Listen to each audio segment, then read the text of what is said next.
Gloire au Seigneur. Bonjour, peuple du Seigneur. Est-ce que nous sommes dans la joie ce matin d'être dans la présence de notre Dieu? Oui, je le crois.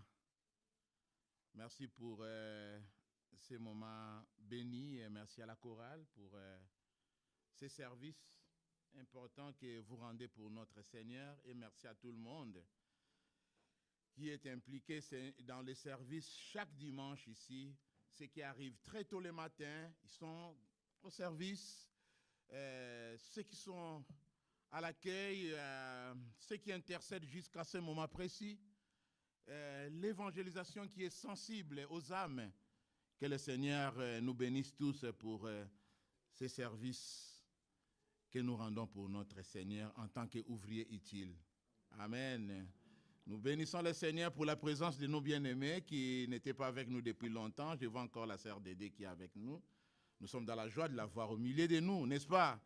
Papa Grégoire, ah, quelle joie de vous retrouver parmi nous. C'est une joie de retrouver les frères et sœurs qui n'étaient pas avec nous depuis un long moment. Quand on les retrouve, on doit être dans la joie. C'est le Seigneur qui nous donne cette joie. Amen. Amen. C'est une joie de retrouver son frère sur le chemin. Même son pasteur. Il ne faut pas, quand vous voyez votre pasteur, vous détourner le chemin. Non. Ça doit vous faire de la joie quand je vois mon pasteur sur le chemin, quand je vois mon diacre sur le chemin, quand je vois notre ancien sur le chemin, je dois être dans la joie. Amen. Et dans la maison aussi de Dieu, on doit être dans la joie. Voilà. Le pasteur Marcel est très content. Vous le voyez là, il est très content. Maman Angèle aussi doit être très contente parce que, voilà, c'est merveilleux. Amen. Amen. Nous bénissons le Seigneur. Le dimanche passé, nous avons parlé d'un thème. Quelqu'un peut nous rappeler du thème de dimanche passé? Quelqu'un peut nous rappeler ce thème-là? Voilà. Donner un sens à notre engagement. La question était quel sens donnes-tu à ton engagement? C'est-à-dire quelle valeur donnes-tu à ton engagement en tant qu'ouvrier de Dieu, ouvrier utile? C'est voilà le thème de l'année. Et nous avons dit que notre relation avec le Seigneur, c'est une relation d'engagement. Nous sommes liés avec notre Dieu par un engagement.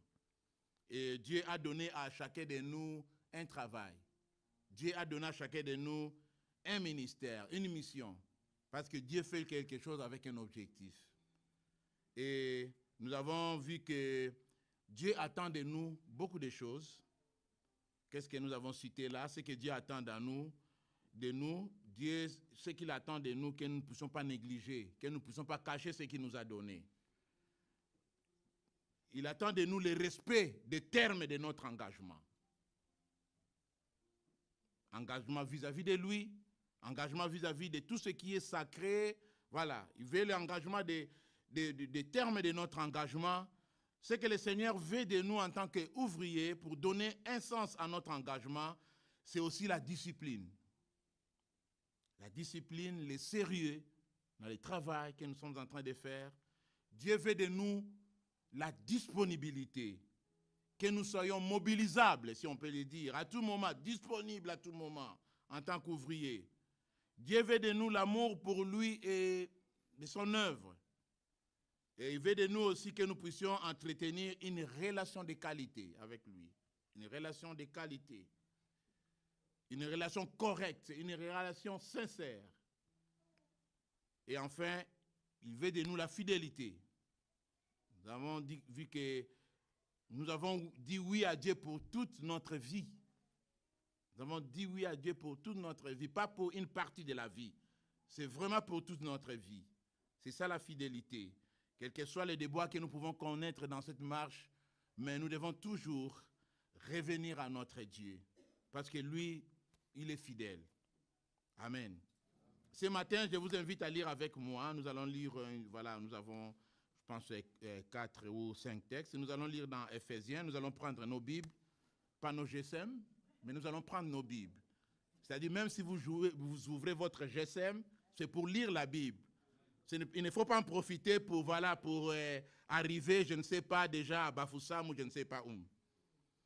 Donc, ce matin, je vous propose de lire avec moi Prenons nos Bibles, prenons nos Bibles, prenons nos Bibles. Je nous encourage de nous procurer ces Bibles-là. Les Bibles-là. Ça, par exemple, ça ne coûte que 2 €, moins de 2 €. Pourquoi je vous encourage de vous procurer des Bibles? Parce que quand vous achetez une Bible, c'est une parole qui arrive dans un pays. Avec cet argent-là, quand vous achetez une Bible-là, hein, les gens sont en train de faire des traductions dans différentes langues. On doit traduire des Bibles, on doit imprimer des Bibles, on doit les envoyer, tout. Et quand vous vous procurez de cela, vous participez à l'édification de l'œuvre de Dieu. Moi, je nous encourage vraiment de nous procurer des Bibles. De nous procurer des Bibles, c'est vraiment important. Et s'il faut même soutenir tout ce qui est société biblique, il faut le faire. Vous savez qu'en Belgique, nous avons la société biblique, presque dans nos pays. Nous avons des sociétés bibliques. Et vous savez que les Bibles maintenant sont en train, je ne sais pas en français comment on peut dire tout là. En français, c'est quoi? C'est quoi là? Quand quelque chose n'est pas acheté, en français, c'est comment? J'ai oublié. La tête est en train de vieillir. C'est quoi? Un commerçant qui vend quelque chose et qu'on n'achète pas la chose, comment on peut traduire ça en français? Hein? Oui, donc il y a des Bibles qui sont invendues dans les librairies. Parce que maintenant, les chrétiens, ils achètent des GSM, des 600, des iPads, des 700, des 800. Au lieu d'acheter une Bible à 10 €, à 5 €. Donc, je nous encourage d'acheter des Bibles. C'est très important. Et chaque matin, l'évangélisation nous amène, je ne sais pas, les codim nous amène des Bibles là. Donc, si vous voulez bien, vous pouvez aussi pas prendre, amener ça chez vous, mais ça peut vous aider. Je vous dis ça pour ne pas tomber dans la tentation. Voilà, j'ouvre mon appareil et puis voilà. OK. Nous allons lire dans Ephésiens au chapitre 4, versets 7 à 16. Ephésiens chapitre 4, versets 7 à 16. Romains chapitre 12, versets 4 à 8. Romains chapitre 12, versets 4 à 8. Et après, nous irons dans 1 Corinthiens chapitre 12, versets 1 à 14, 20 à 31 et 1 Corinthiens 13, 1 à 3 et 13. Ephésiens chapitre 4, versets 7 à 8. La parole de Dieu nous dit ceci. Cependant, à chacun de nous, la grâce a été donnée à la mesure du don de Christ. C'est pourquoi il est écrit, il est monté sur les auteurs, il a amené des prisonniers et il a fait des dons aux hommes. Or, que signifie il est monté, sinon qu'il est aussi descendu dans les régions les plus basses de la terre? Celui qui est descendu, c'est celui qui est monté au-dessus de tous les cieux afin de remplir tout l'univers. C'est lui qui a donné les uns comme apôtres, les autres comme prophètes, les autres comme évangélistes, les autres comme bergers et enseignants. Il l'a fait pour former les saints aux tâches du service en vue de l'édification du corps du Christ, jusqu'à ce que nous parvenions tous à l'unité de la foi et de la connaissance du Fils de Dieu, à la maturité de l'adulte, à la mesure de la stature parfaite de Christ. Ainsi, nous ne serons plus des petits enfants ballottés et emportés par tout vent de doctrine, par la ruse des hommes et leur habileté dans les manœuvres d'égarement. Mais en disant la vérité dans l'amour, nous grandirons à tout point de vue vers celui qui est la tête, Christ. C'est de lui que le corps tout entier, bien coordonné et solidement uni grâce aux articulations dont il est muni, titre sa croissance en fonction de l'activité qui convient à chacun de ses parties et s'édifie lui-même dans l'amour. Amen. Romains 12, 4 à 8. Romains 12, 4 à 8, il dit ceci. En effet, de même que nous avons plusieurs membres dans un seul corps et que tous les membres n'ont pas la même fonction, de même nous qui sommes plusieurs, nous formons un seul corps en Christ et nous sommes tous membres les uns des autres, chacun pour sa part. Nous avons des dons différents, selon la grâce qui nous a été accordée. Si quelqu'un a les dons de prophétie, qu'il l'exerce en accord avec la foi.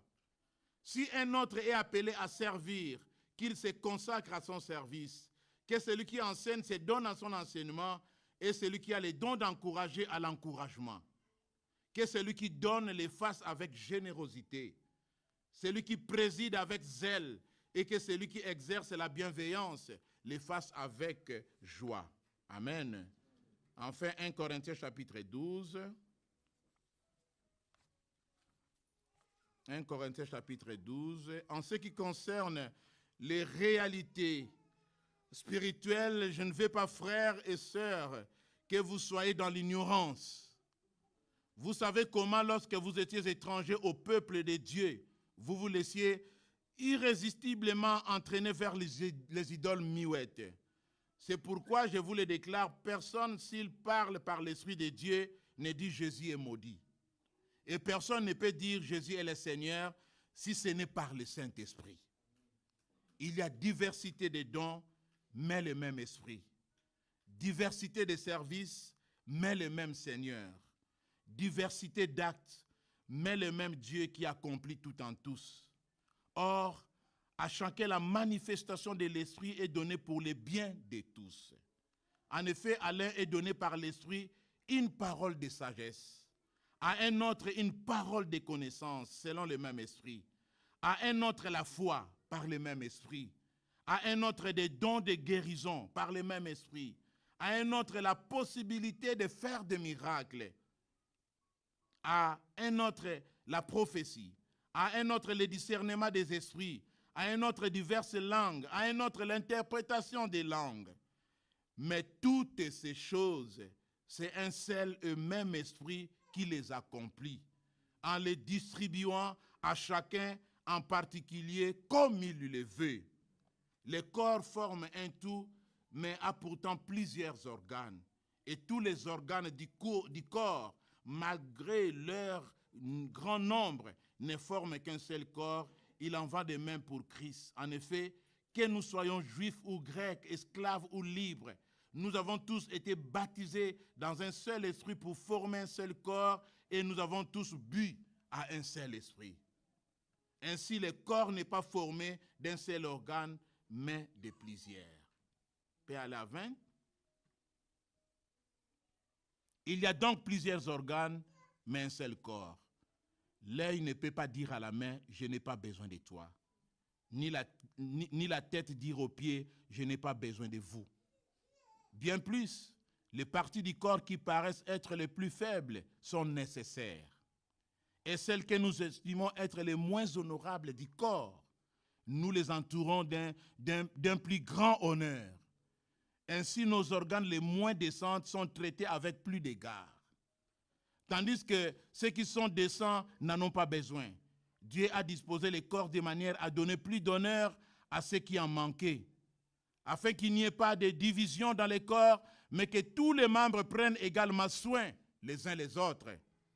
Si un membre souffre, tous les membres souffrent avec lui.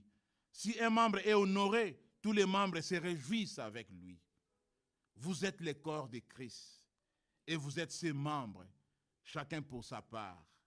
Dieu a établi dans l'Église, premièrement, des apôtres, deuxièmement, des prophètes, troisièmement, des enseignants. Ensuite viennent les miracles, puis les dons de guérison, les aptitudes à secourir, à diriger, à parler diverses langues. Tous sont-ils apôtres? Tous sont-ils prophètes? Tous sont-ils enseignants? Tous font-ils des miracles? Tous ont-ils des dons de guérison? Tous parlent-ils en langue? Tous interprètent-ils? Aspirez aux dons les meilleurs.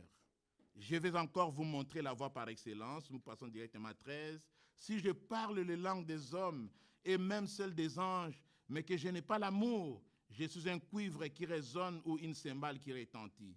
Si j'ai les dons de prophétie, la compréhension de tous les mystères et toute la connaissance, si je m'aime toute la foi jusqu'à transporter des montagnes, mais que je n'ai pas l'amour, je ne suis rien. Et si je distribue tous mes biens aux pauvres, si je livre mon corps aux flammes, mais quand je n'ai pas l'amour, cela ne me sert à rien. Enfin, le dernier texte, c'est 13. Maintenant donc, ces trois choses restent. La foi, l'espérance, l'amour, mais la plus grande des trois, c'est l'amour. Amen.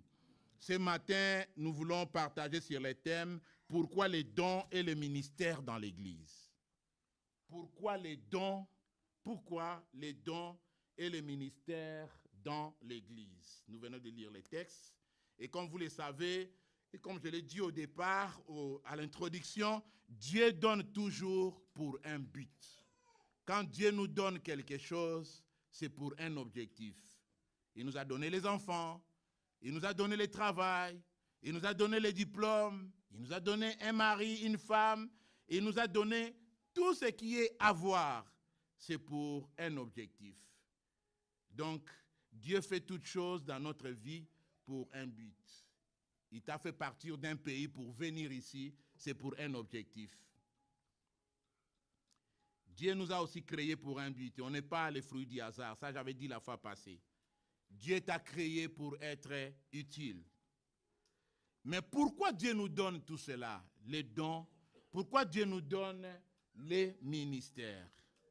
Mais je voulais d'abord nous poser une question, Église du Seigneur. Est-ce que nous croyons au ministère dans l'Église? Qui croit au ministère dans l'Église? Qui croit au ministère dans l'Église? Les ministères, pasteur, prophète, apôtre, tout ce que je venais de lire là, ministère de chantre, ministère d'accueil, est-ce que nous croyons à cela? Amen. La deuxième question, est-ce que nous croyons aux manifestations de l'Esprit? Vous êtes d'accord avec moi? Ah, ça c'est très important que je pose cette question, parce qu'il y a des gens qui m'ont dit non, ça moi je ne crois pas ça. Est-ce que nous croyons aux manifestations des dons dans l'Église, aux manifestations de l'Esprit dans l'Église? Est-ce que nous croyons? Qui croit à cela? Soyons sincères. Amen. Amen. Qui ne croit pas à cela? Il y a des gens qui disent ça, que moi je ne crois pas à ça. Ces histoires-là des dons spirituels, moi je ne crois pas à ça. Même si vous ne voulez pas monter votre doigt, mais je voudrais que quelque chose en vous convainc ce matin. Vous convainc ce matin. Donc, est-ce que vous croyez que tout ce qui est ministère, tout ce qui est manifestation de l'Esprit, ce n'est pas l'apanage d'un groupe de gens? Alléluia. Ce n'est pas l'apanage d'un groupe de gens. Par exemple, quand on parle d'un ministère, ce n'est pas seulement l'apanage des vieillards ou des gens qui ont des barbes et qui ont des cheveux blancs. Alléluia. Est-ce que vous croyez à cela que le Seigneur peut donner un ministère à qui il veut, comment il veut, quand il veut? Amen. Il peut donner aussi un don à qui il veut, voilà, comment il veut, quand il veut. Amen. Le dimanche passé, j'avais distribué des papiers, j'avais dit que vous ne pouviez pas mettre vos noms, et j'avais demandé qui est convaincu d'un ministère dans l'Église. Nous allons essayer de voir ça. Voilà. Écoute, voilà ce que vous avez donné. C'est bien. Nous avons trouvé que notre Église vraiment est très riche. Est-ce que Madame, tu peux me donner les lunettes là, parce que là, c'est pour ici pour.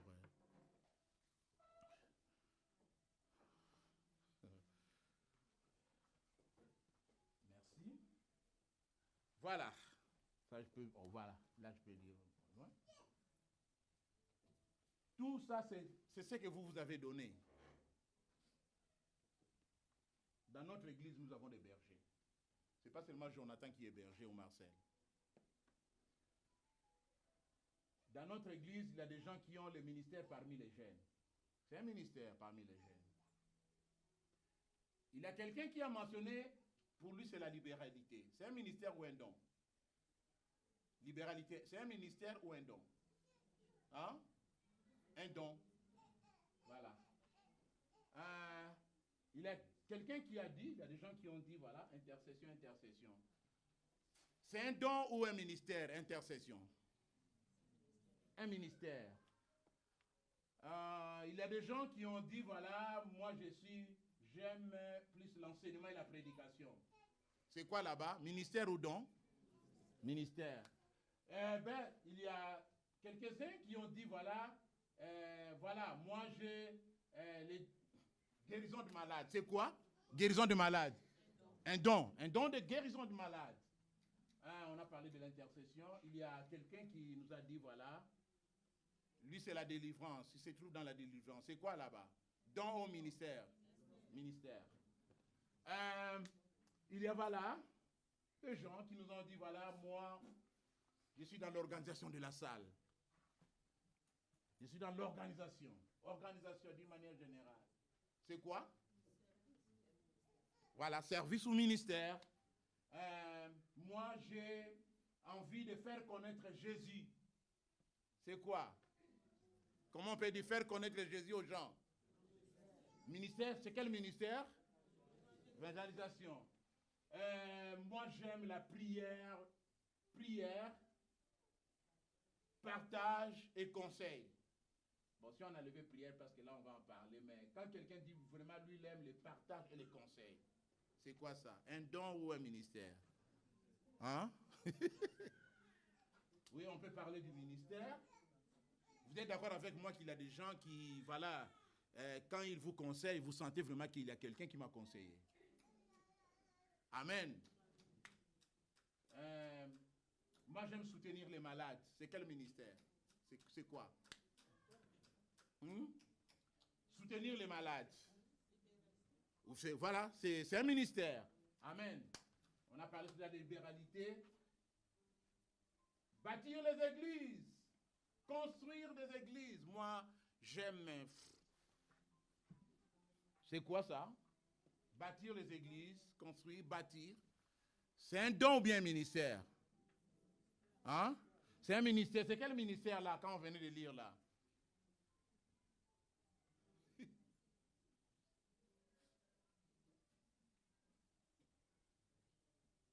Lui, César, c'est lui qui bâtit les églises. C'est quel ministère? Dans la Bible, c'est qu'on vient de lire là.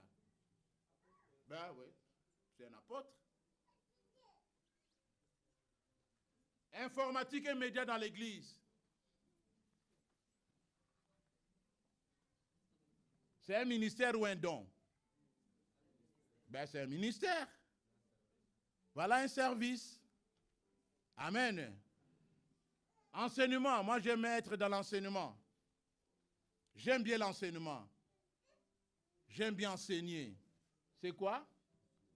C'est un ministère. La mission, moi j'aime la mission. Amen. Moi j'aime la mission. C'est quoi? C'est un don ou bien un ministère?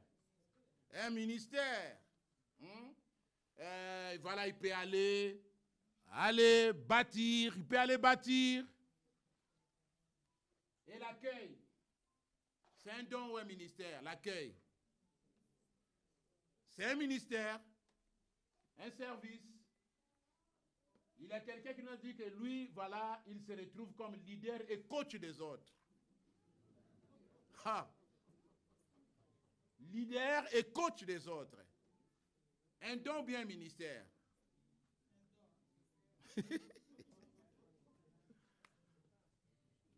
Hein? Leader et coach des autres.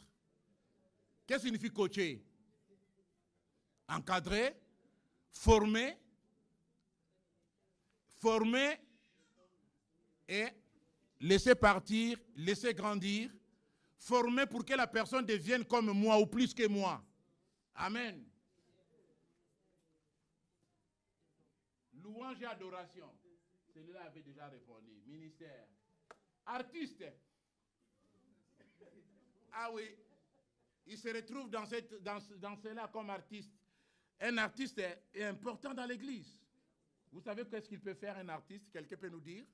Un artiste. Il peut décorer. Il peut faire un message évangélique. Amen. C'est un ministère. Amen.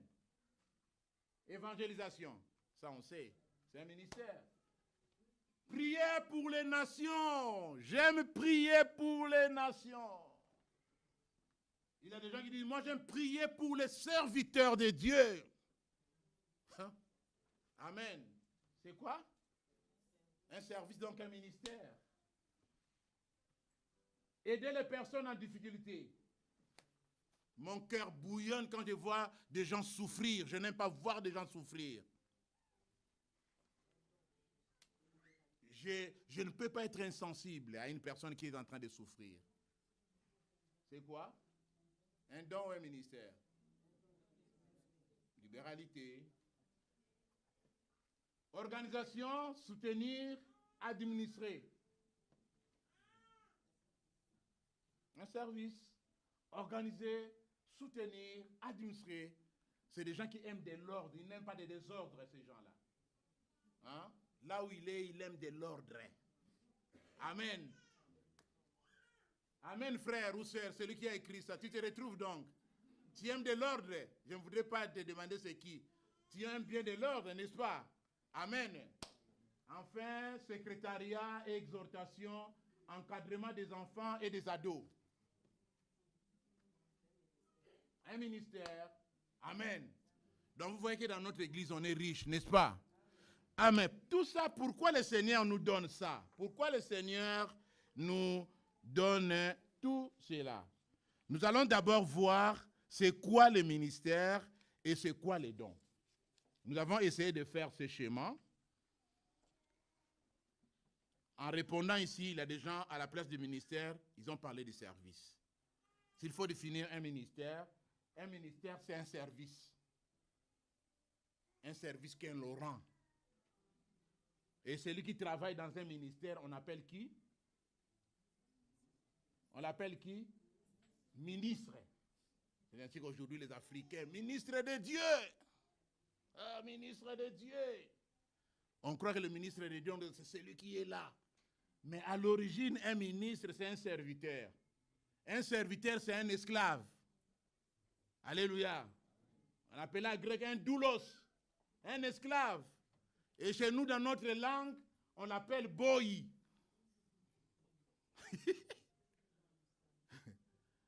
Parce qu'à l'époque, en fait, les missionnaires blancs qui travaillaient chez nous là, ils engageaient des gens.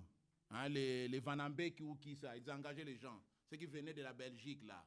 Hein, nous, ceux qui venaient coloniser les Africains. Donc voilà, quand ils venaient là, ils engageaient des gens pour travailler chez eux. Et ils les appelaient, bon, c'était plus des garçons. Et puis un garçon en anglais c'est boy. Et ils ont traduit ça boy. Donc quand il venait, il cherchait. Non, quand il arrive au pays, il dit, moi je cherche un boy. Donc un garçon. Alors chez nous maintenant on a dit boy. Boy signifie donc quelqu'un, donc voilà, un travailleur là. Amen. Donc voilà. C'est ça la signification d'un ministère. Un ministère, c'est un service auprès des autres. Et un don, si nous pouvons définir c'est quoi un don spirituel. Les dons spirituels, nous pouvons les définir comment? Quelqu'un peut me dire c'est quoi les dons spirituels? Les dons spirituels, on a dit là, c'est une grâce, c'est une faveur que je reçois de Dieu selon ma mesure, quand Dieu nous donne. Le dimanche passé, nous avons dit que quand celui-là donné, ce maître-là donné les talents à ses serviteurs, il leur donnait selon la mesure. Quand Dieu nous donne, c'est selon notre mesure. C'est une faveur, c'est une grâce. Donc tu ne peux pas dire que non, Seigneur, pourquoi tu as donné à celui-là ça et moi, pourquoi tu ne m'as pas donné? Non, ça ne fonctionne pas comme ça dans l'Église. C'est Dieu qui est souverain, qui nous donne dans la mesure de notre possibilité. Donc, nous avons le ministère. Alors, maintenant là, on a défini c'est quoi le ministère. Le ministère, c'est un service. Nous avons lu dans la parole de Dieu. Nous avons lu dans la parole des frères, tu peux passer.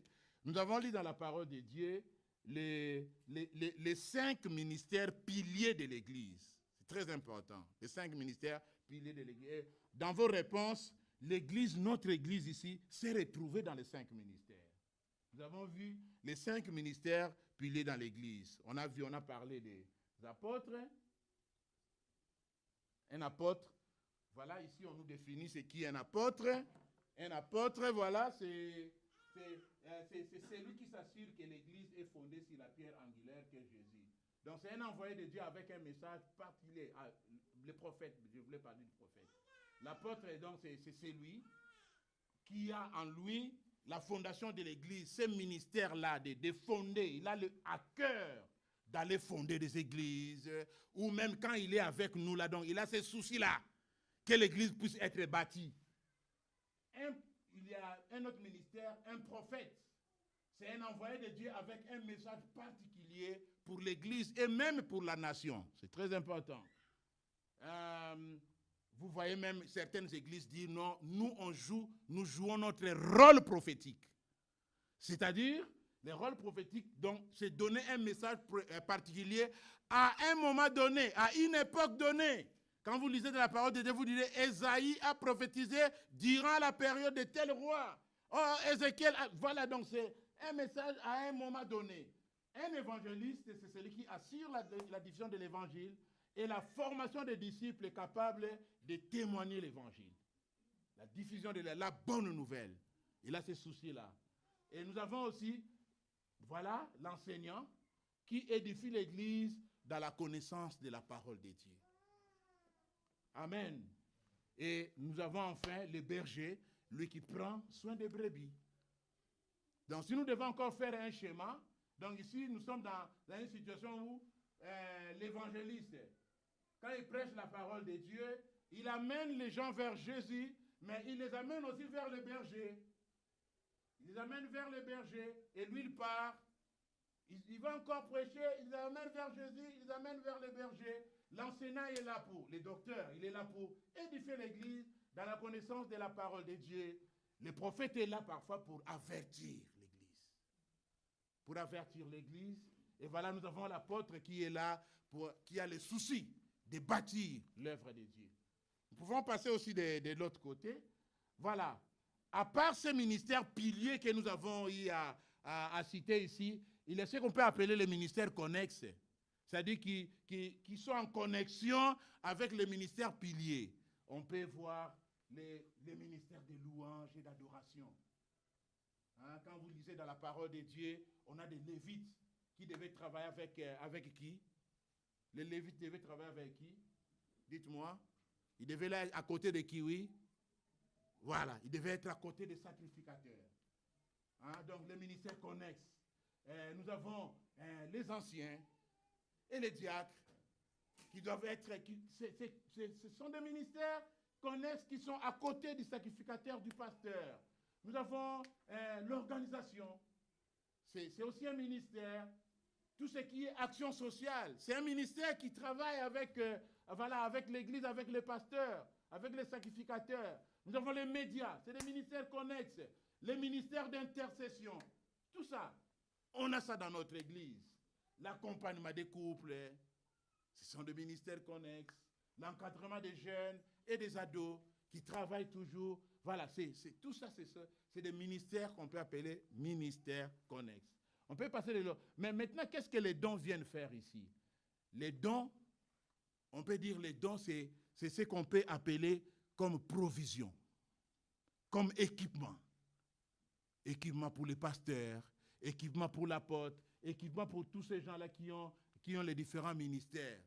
Aujourd'hui, il y a beaucoup de gens qui prient. Seigneur, tu nous as donné la vision, donne-nous la provision. On voit seulement l'argent. Non.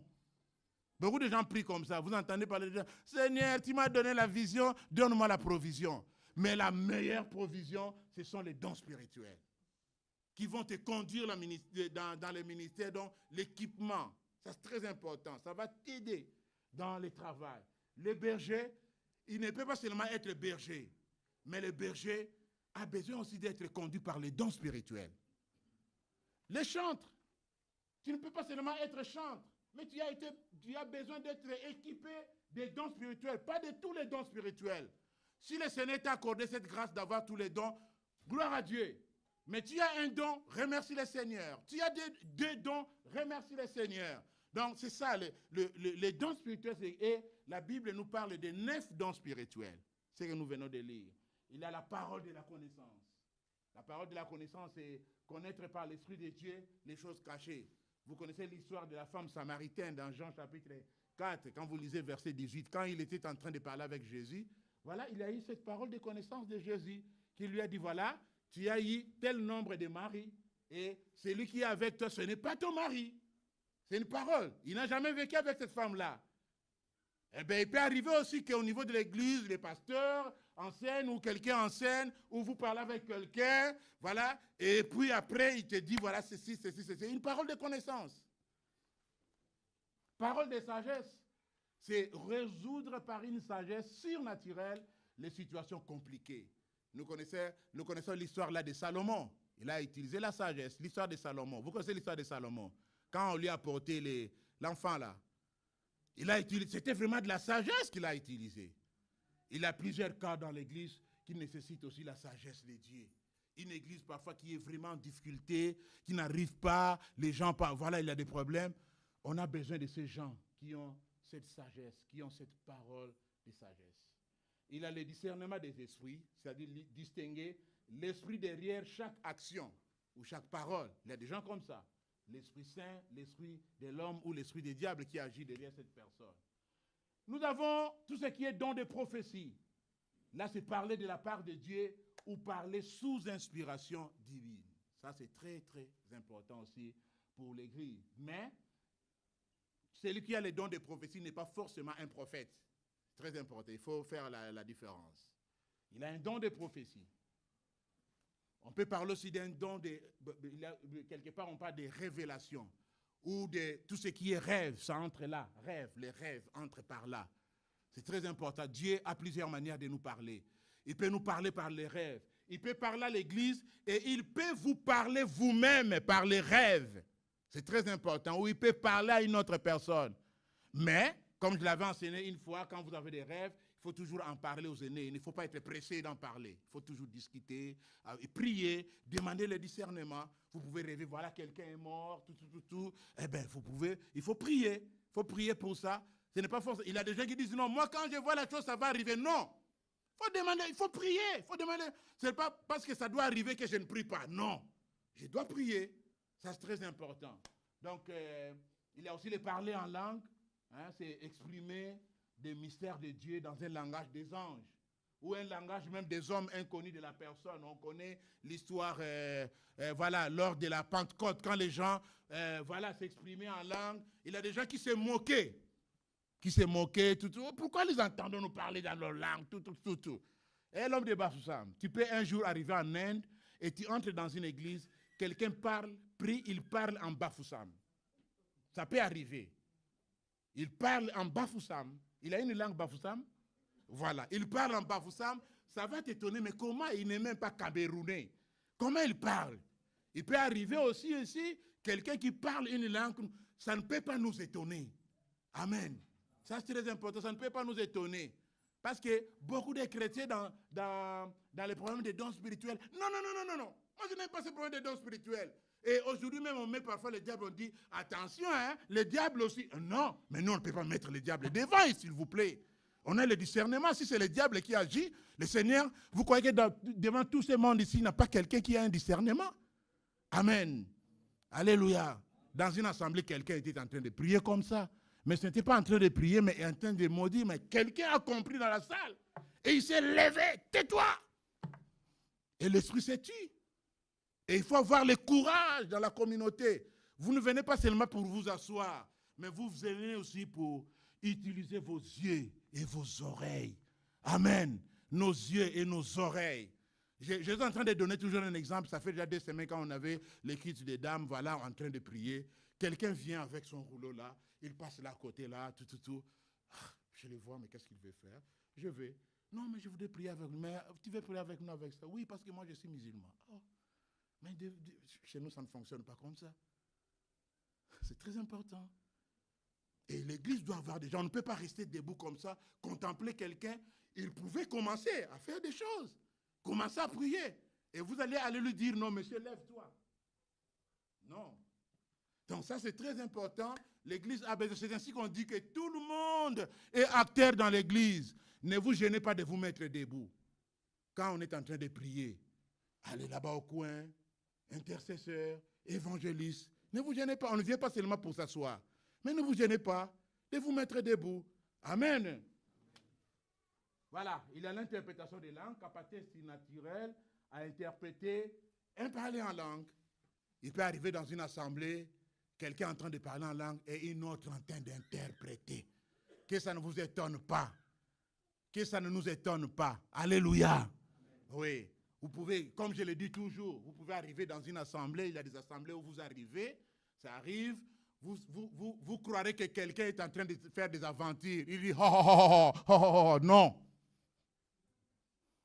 C'est tout un don. Ne vous étonnez pas, ne fouillez pas. Je voudrais que l'Église de Dieu puisse comprendre, connaître des choses. Parce que si nous ne comprenons pas, même ces enfants-là, on va croire que non, quand il y a toutes ces manifestations, c'est le diable, il faut fuir cette Église. Non. En tant que parents, nous devons faire comprendre cela. Donc voilà, nous pouvons passer. Maintenant, nous allons répondre aux questions. Allons-y, pourquoi Dieu nous donne tout ceci. Ah, ce n'est pas encore fini. Hein? Oui, il a les dons de la foi, capacité surnaturelle d'accomplir l'impossible avec une foi capable de déplacer les montagnes. Il y a des gens comme ça. Devant des situations de l'église, ils vont dire non, pasteur, ne t'en fais pas. C'est un petit problème. Il y a des gens comme ça, devant des situations difficiles, qui peuvent vous rassurer. Il a aussi les dons des miracles. Les dons des miracles, c'est vraiment du surnaturel. Il faut voir ça avec les yeux surnaturels. Avec les yeux naturels, c'est difficile.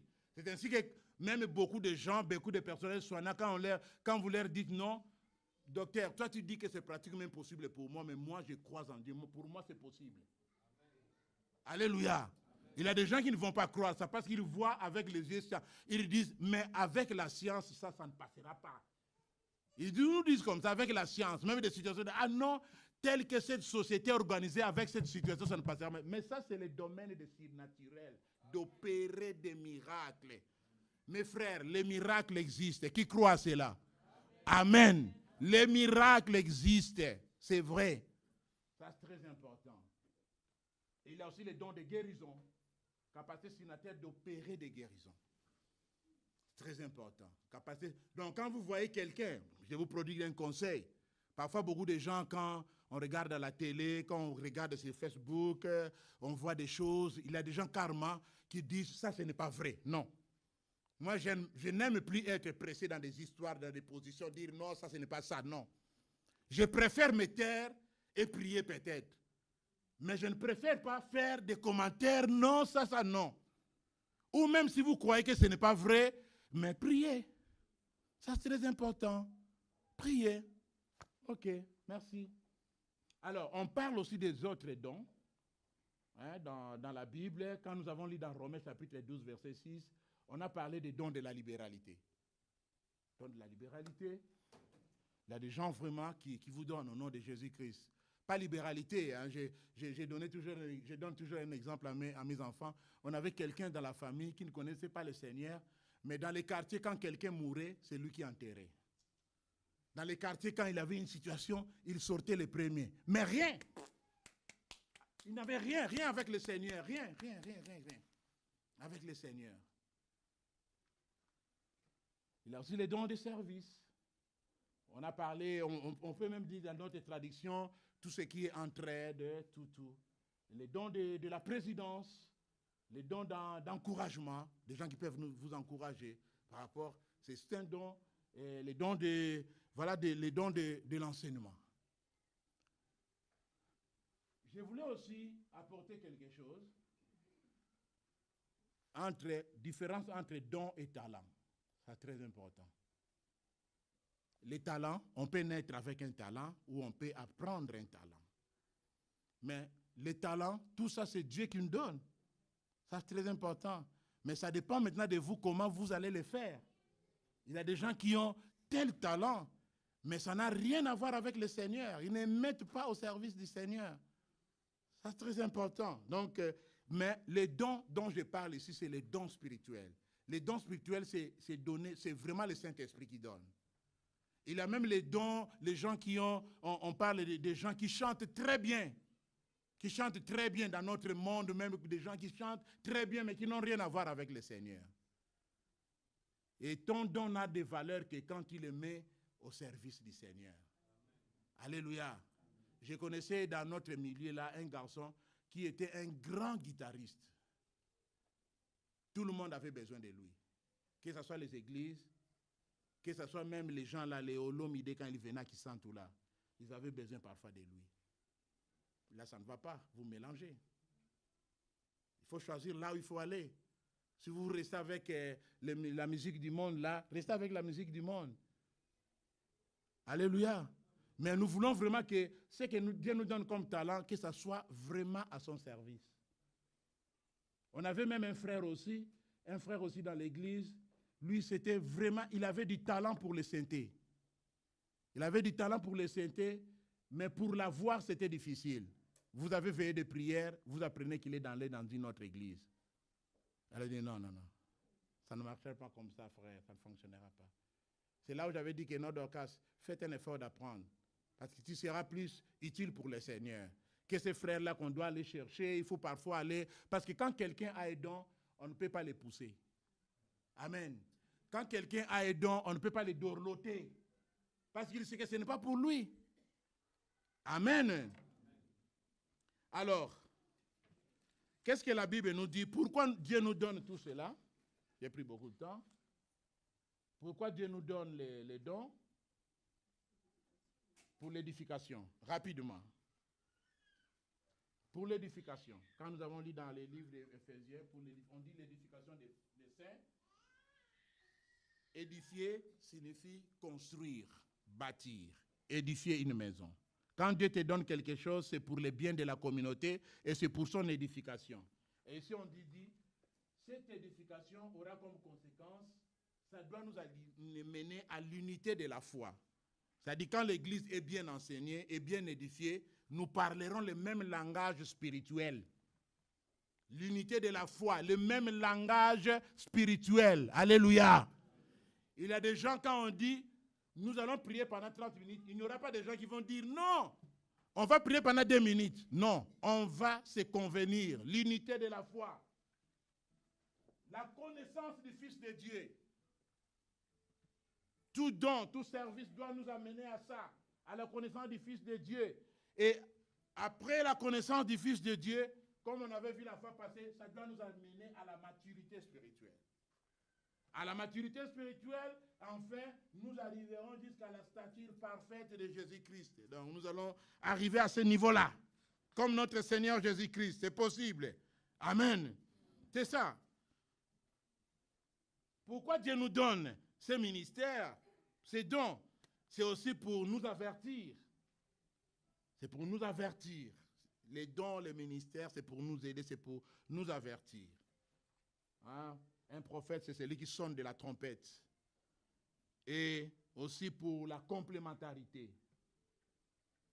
Ça, c'est très important. Ça, nous pouvons lire dans 1 Corinthiens chapitre 12, 21-22. Là, on nous a parlé qu'il avait des organes qui étaient moins décents, des organes testis. Ceux qui sont forts peuvent les soutenir. Ce qui fait la force d'une église, c'est quand on soutient aussi les faibles. Et pourquoi nos dons dorment? Pourquoi nos dons dorment? Pourquoi ton ministère, tu as eu un ministère dans la vie, pourquoi nos dons dorment? Ce qui fait dormir nos péchés et nos ministères, ce qui fait que ça ne se manifeste pas ou ça ne se manifeste plus. Il y a beaucoup de gens qui parlent de leur ministère dans le passé. Moi, ça fait 5 ans que j'étais ceci. Alors, je vous avais dit la fois passée, notre engagement doit être éternel. Amen. Donc, François, quand tu es à Bukavu, tu as ce ministère-là. Et quand tu viens ici, le ministère continue. Ça, c'est un exemple que je donne. Hein. Donc, voilà. Mais qu'est-ce qui fait que notre ministère puisse dormir? Il y a de cela telle année. Mais bon, voilà. Il y a la vie de péché. C'est très important. Et je ne voudrais pas trop parler du péché parce que pour nous, en tant que chrétiens, le péché, c'est vraiment le premier ennemi pour nous. Et le péché, pour nous, en tant que chrétiens, c'est vraiment dangereux. La négligence dans l'œuvre, ça aussi, ça peut dormir notre ministère. Les distractions qui désorganisent notre temps, on n'a pas vraiment de discipline. L'ignorance aussi, ignorer la valeur de ce que Dieu m'a donné. Il y a aussi ce manque d'intimité, de discipline avec Dieu. Quand on n'a pas vraiment cette intimité avec le Seigneur, facilement notre don, notre ministère peut dormir. la peur du rejet, du mépris. Il y a beaucoup de gens qui nous disaient, non, si je continue à faire ça, les gens continuent à parler de moi. Église de Dieu, il ne faut pas étouffer les dons. C'est très important. Nous n'avons pas la responsabilité d'étouffer les dons des autres. Mais nous avons la responsabilité de les aider à marcher dans leurs dons. Donc, quand quelqu'un a tel don, quand quelqu'un a tel ministère, on doit plus l'aider à avancer, à aller de l'avant.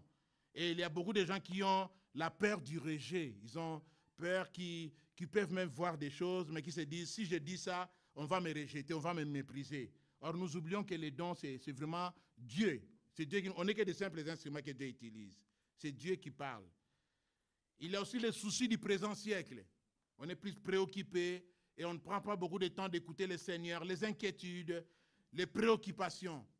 Et enfin, il y a aussi l'orgueil. Ça fait aussi dormir. Bon, voilà, on a un don quelconque, mais parfois ça nous enorgueillit. Et ce n'est pas bien. Et enfin, nous allons terminer par ces points. Comment entretenir ou développer nos dons, nos ministères. Nous sommes censés donc maintenir cette flamme que nous avons eue il y a plusieurs années. Nous sommes censés le maintenir. Maintenir cette flamme que nous avons eue il y a cela 10 ans, 5 ans, 3 ans, 2 ans ou 1 année. Il y a de cela 10 ans, tu avais les dons de la libéralité. Pourquoi tu ne les fais plus? Il y a de cela 5 ans, tu étais vraiment engagé comme serviteur. Beaucoup de frères nous disent, non, pasteur, moi j'étais vraiment serviteur. Mais aujourd'hui, il ne faut pas parler j'étais. Il faut toujours dire je suis toujours ce que je suis. Il y a de cela quelques années, tu faisais ceci pour le Seigneur. Et pourquoi tu ne le fais plus? Donc nous devons savoir entretenir, recycler, perfectionner. Vous savez, même quand quelqu'un est formé, s'il ne se recycle pas, il risque de redevenir au point, à zéro. Amen. Si tu ne te formes pas dans ton domaine, chacun de nous, si tu ne te formes pas dans ton domaine, tu risques même de devenir analphabète. L'analphabète aujourd'hui, ce n'est pas seulement celui qui ne sait pas lire ni écrire, mais c'est celui qui est incapable de faire ce qu'il faisait. Il y a de cela tel nombre d'années. Amen. Il y avait une femme dans notre région qui avait perdu son mari. Mais elle était licenciée. Elle était licenciée en finance et banque. Mais son diplôme est sorti seulement après leur mariage. Donc, je pense qu'ils sont restés avec son mari 8 ans ou 10 ans. Mais son diplôme est sorti seulement après leur mariage. Mais quand ils nous ont montré ça, je me dis, mais là tu es analphabète. Parce que, vrai, je lui ai posé la question, est-ce que tu connais l'informatique? Non, je ne sais même pas quand est-ce que j'étais devant l'ordinateur. Donc, depuis qu'elle s'est mariée, elle n'a jamais été devant l'ordinateur. Donc, il faut encore que tu reprennes pour que tu puisses reprendre. Donc, c'est ça aussi pour nous en tant que chrétiens. Nous devons toujours entretenir ce que le Seigneur a mis en nous pour maintenir cette flamme. Amen. En développant l'intimité avec Dieu d'abord, par un culte personnel, par la prière, le jeûne et la méditation régulière de la parole de Dieu. Et de deux, en l'exerçant régulièrement, en travaillant, quand on travaille pour le Seigneur, nous exerçons nos dons. Quand vous dites que non, moi, j'aime bien l'accueil, mais il faut faire ce travail. Moi, j'aime bien l'évangélisation, mais il faut faire l'évangélisation. Si tu ne fais pas l'évangélisation, comment tu vas exercer ce que tu as? Moi, j'aime bien la prière, mais il faut prier. Et moi, j'aime bien faire ceci. Ça, c'est très important. Il y a même beaucoup de gens qui nous disent, pasteur, bon, j'étais pratiquant dans le passé, mais maintenant, je ne suis plus pratiquant. Non. Il y a beaucoup de gens qui nous disent ça. Parce que moi, j'étais pratiquant, j'ai pratiqué vraiment, mais je ne suis plus pratiquant. Mais nous devons toujours nous exercer par notre engagement. Si tu sais bien chanter et que tu ne chantes pas, alléluia. Si en venant peut-être du Togo, tu étais un enseignant Mais aujourd'hui, tu n'enseignes pas. Bénédicte, je ne dis pas toi. Voilà. Si tu ne fais plus ce travail-là, comme je disais, tu avais ces dons de la libéralité, mais aujourd'hui, tu ne les fais plus. Tu aimais bien travailler avec les enfants, mais aujourd'hui, tu ne les fais plus. Et une autre manière d'entretenir, de développer notre travail, c'est aussi les accepter. Accepter les ministères que nous faisons. Accepter, sans douter, aimer aussi. C'est ce que nous avons lu. Il faut aimer ce que nous sommes en train de faire. Et si nous aimons ce que nous sommes en train de faire, on ne va pas nous pousser, on ne va pas travailler dans les doutes. Voilà, Église du Seigneur, ce que nous avions à partager avec vous sur les dons et les ministères, pourquoi Dieu nous donne tous ces ministères, pourquoi Dieu nous donne tous ces dons que nous avons. Amen. Avant de terminer, alors, maintenant, qu'est-ce que vous pouvez me dire? Vous êtes d'accord avec moi que chacun de nous a un don et un ministère? Vous êtes d'accord avec moi? Que chacun de nous a un don. Qui ne connaît pas encore son don aujourd'hui, jusqu'à ce jour? Qui ne connaît pas encore son don? Comme ça, on va prier pour lui. Qui ne connaît pas son ministère? Mais sinon, toute l'Église, nous allons vraiment prier. Nous allons nous incliner dans la prière et prier par rapport à ce message de ce matin. Que le Seigneur nous aide vraiment pour comprendre les choses. Nous connaissons peu. Que Dieu nous aide à comprendre la suite. Je me livre totalement, tu peux m'utiliser. C'est la prière que nous pouvons faire ce matin. Je me livre totalement.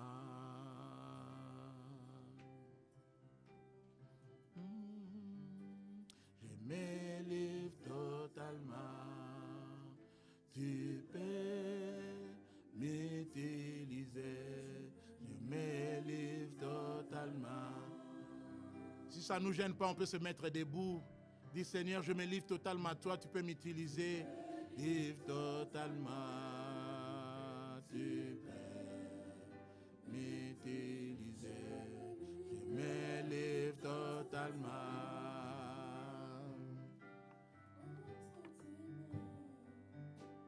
Je me livre totalement, tu peux m'utiliser.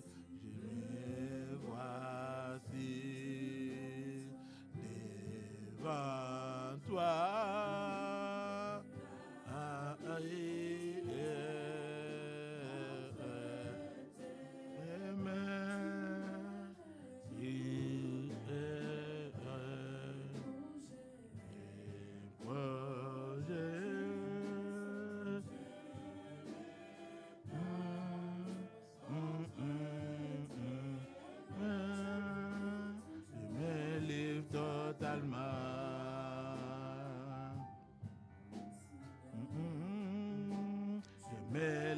totalement, tu peux m'utiliser. Je me livre totalement. Commence par demander pardon à Dieu. Là où tu t'es endormi dans ton ministère, avec tes dons que tu avais, il y a de cela 10 ans, 5 ans, le Seigneur t'a connu de telle manière, mais aujourd'hui, il ne te retrouve plus. Demande pardon à Dieu.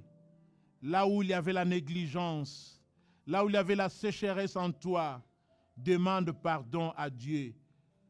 Et si quelque part il y avait un péché qui a fait que tout puisse se refroidir dans ta vie, répands-toi. Prions tous les Seigneurs. Seigneur Jésus-Christ, nous voulons nous repentir, Seigneur, ce matin, Seigneur, te demander pardon. Le péché nous a refroidis, Seigneur. Les distractions nous ont refroidis, Seigneur.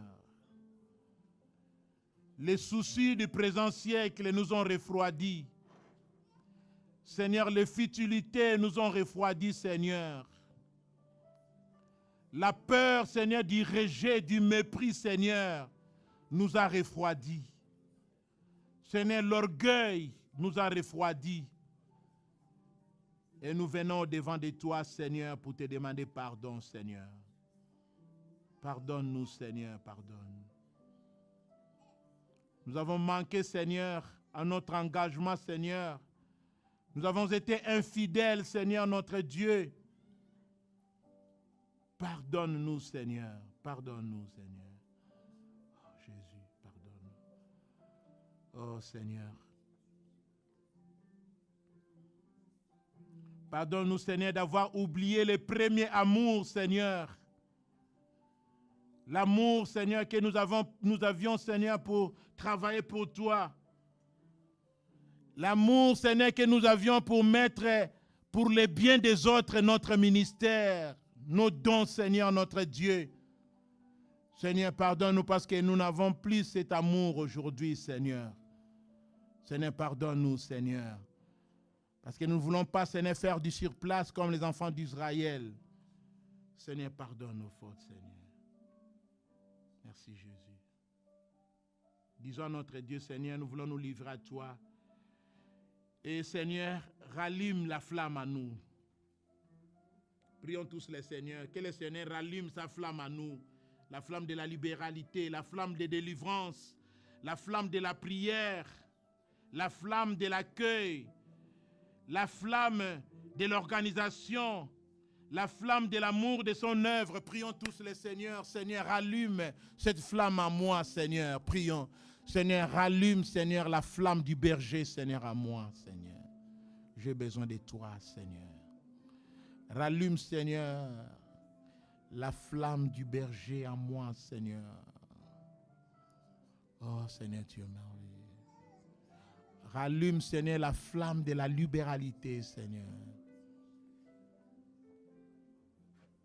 Oh, Jésus. Rallume, Seigneur, la flamme de l'adoration, Seigneur. La flamme de la louange, Seigneur. La flamme de la célébration, Seigneur notre Dieu. La flamme de la prière. Rallume cette flamme, Seigneur, au milieu de nous. Oh, Jésus. La flamme de l'encouragement. La flamme de l'entraide.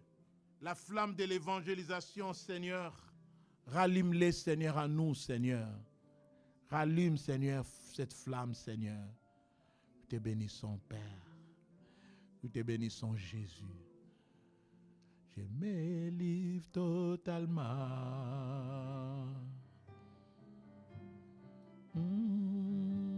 Je me livre totalement. Tu peux m'utiliser. Je me livre totalement.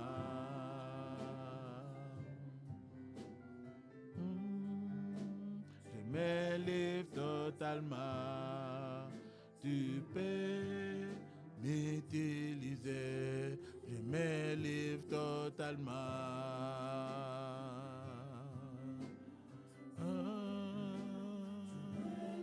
Totalement. Tu peux m'utiliser. Nous te bénissons, Père, pour ta parole, Seigneur, de ce matin. Toi, Seigneur, qui nous donne pour un objectif. Toi qui nous donnes, Seigneur, pour un but, Seigneur. Sachant que nous ne sommes pas là par hasard, Seigneur. Nous sommes là, Seigneur, pour toi, Seigneur. Nous ne sommes pas les fruits du hasard, Seigneur. Nous sommes là, Seigneur, pour toi. Et tu veux de nous des ouvriers utiles, Seigneur. Ce matin, Seigneur notre Dieu, nous voulons nous abandonner, Père, entre tes mains. Nous voulons te prier, Seigneur, ce matin, de rallumer à nous, Seigneur, cette flamme, Seigneur, qui dormait il y a de cela 10 ans, 5 ans, Seigneur. Il y a de cela 3 ans, 3 mois, 1 mois, Seigneur. Oui, Seigneur, ces dons, ces ministères, Seigneur, qui sont en train de dormir dans nos vies, Seigneur. Nous te prions ce matin de les rallumer, Seigneur. Rallume, Seigneur, cette flamme d'amour, Seigneur, au milieu de nous. Cette flamme de l'unité et d'organisation. Cette flamme de l'enseignement, Seigneur. Cette flamme de délivrance, Seigneur, notre Dieu. cette flamme de guérison, Seigneur. Oui, Seigneur, cette flamme d'engagement, Seigneur, pour toi et pour toi seul. Béni soit ton nom, Père éternel. Souffle, Seigneur, ton esprit, Seigneur, notre Dieu. Père, nous croyons que tu peux faire des grandes choses au milieu de nous. Nous croyons, Père éternel, que nous avons des ministres, Seigneur, des serviteurs au milieu de nous. Nous croyons, Seigneur, notre Dieu, que les dons spirituels sont au milieu de nous et que ça peut se manifester, Seigneur. Nous les croyons, Seigneur, notre Dieu. Oui, Père éternel, merci de nous équiper de ta provision spirituelle, Seigneur, pour toi. Béni soit ton nom, Père éternel. Que la gloire, Père, ne revienne qu'à toi. Au nom de Jésus-Christ. Amen. Nous pouvons reprendre nos places. Amen. Avons-nous été bénis par cet enseignement? Nous tendons vers la fin de notre culte et je veux nous inviter à nous lever pour offrir à notre Dieu, ensemble avec la chorale.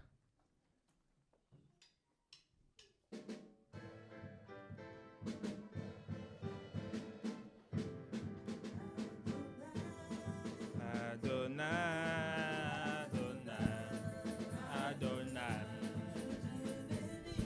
je t'ai béni. Adonai, reçois l'honneur, reçois la gloire. Jésus, tu es tellement merveilleux. Adonai, Adonai,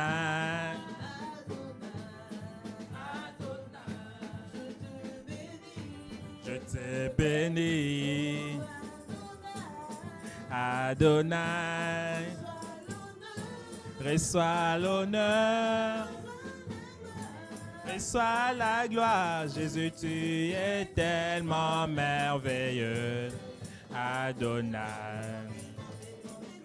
Jésus, tu es tellement merveilleux.